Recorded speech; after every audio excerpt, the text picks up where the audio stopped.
amazing people. On the shores of Mar-a-Lago, Donald Trump is generating waves, with the president-elect's team making it clear a fight is coming on trade.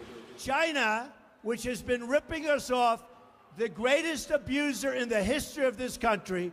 Sources tell CNN Trump is considering an executive action to impose up to a 10% tariff on imports to strengthen U.S. companies. Critics warn that could spark a trade war. But Peter Navarro, the man tapped to lead the incoming administration's new trade council, warned Trump will crack down on countries that engage in unfair trading practices. Donald Trump doesn't want to slap tariffs on anybody. Ronald Reagan didn't want to slap tariffs on anybody. But if they cheat us, he will do that. Top Republicans like House Speaker Paul Ryan have sounded cool to such talk. I'll tell him what I've been saying all along. You're not going to do it? We can get at what he's trying to get at better through comprehensive tax. Through a carrot. Trump is also getting tough, even with his biggest surrogates. One day after Newt Gingrich said Trump was ready to give up on his campaign battle cry, "Drain the swamp." Drain the swamp of Washington. We're going to have fun doing it. He now says it was cute, but he doesn't want to use it anymore.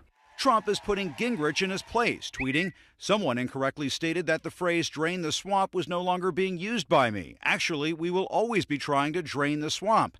Gingrich backed down. I want to report that I made a big boo-boo.